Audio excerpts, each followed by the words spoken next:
This video is brought to you by the Disc Golf Depot, largest selection and best prices in the Pacific Northwest. Check out discgolfdepot.com for more information. What's up, everybody? Welcome to my review of the Viking Discs Ragnarok. It's a brand new mold from a brand new company out there on the market out of Finland. Big thank you to the Disc Golf Depot for sponsoring this review. I appreciate their support, continuing to work with me on some of these reviews. So go check them out. You can find their link to their website in the description below.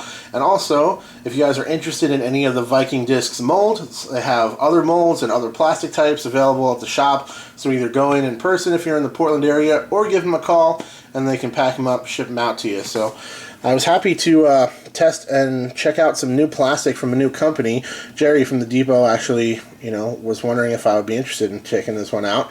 Asked me if I'd saw them, and we figured it would make sense to try to get a little review out there and kind of let people know about these, since he carries them and they're a brand new company. So let's help spread the word a little bit. Viking Discs. I really like the stamp on this thing. Very cool. It's got like a battle scene going on there. Very shiny. You can see some of my room. There's some camera right there as well. Hopefully you don't see too much of me in the reflection there. Ground plastic is their baseline plastic. You can see it says Finish Design, Viking Discs. There's some flight numbers for you. And they also put a little flight chart right there, which I think is a very smart idea. I think more companies should look into this as an idea. It's nice and symmetrical there on the stamp with the same size little circle logo for the ground plastic, and then you have the little flight chart there, so you kind of can get an idea for it. If somebody picks this up, doesn't understand what the flight numbers mean, you can still kind of get an idea of what the disc is meant to do based on this little flight chart. I think that's a great idea. So, looking on the bottom here, 173 grams, 173, 175 is basically max weight. VD, Ground Ragnarok, VikingDiscs.fi is their website, so I think all that is good to put on the disc as well. You can see that since this is a baseline plastic, it took some damage out there in testing. I think this actually landed on the path, the asphalt path on one of the shots I was throwing it on today.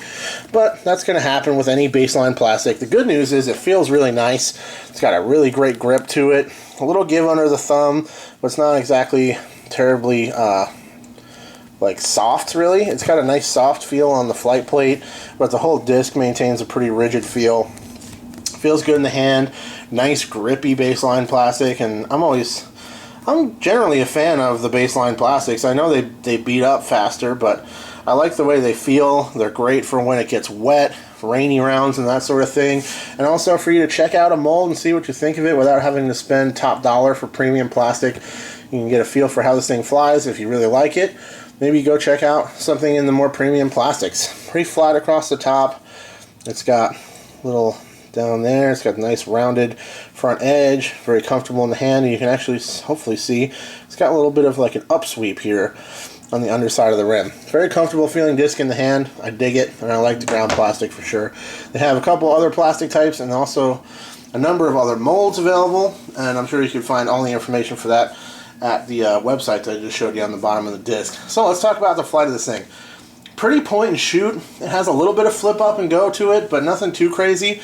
It's not exactly like a real bomber distance driver for me, but it is a very straight flyer, and it's very intuitive. It didn't take me very long to get a feel for it. You can get it to hold a hyzer if you give it a little height. Nice hyzer release. It'll hold that for you. Not too much issue. I'm sure you could power it over on a turnover as well if you needed to.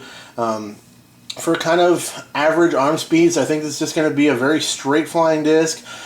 Definitely farther flying than a fairway driver, but not exactly something that you're going to really throw big bombs with. But it has a good blend of a straight flight with still some good distance to it. It's not like a short range disc by any means. It has some good stand up and go, but it's not as good as like maybe a 12 or 13 speed distance disc that you can really get out there. But it's definitely a good flyer. I found it to be very straight.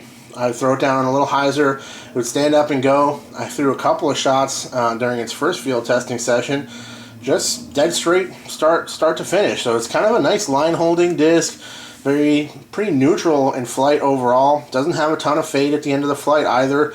And like I said a couple times, I just had it stand up, just hold dead straight perfectly down the line, and finish flat and straight in line. So yeah, it's a solid mold.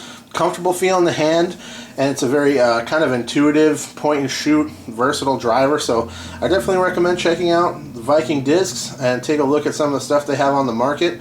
And that is my review. Thanks very much to the Disc Golf Depot. Thanks for you guys for watching. I'll check you later. Cheers.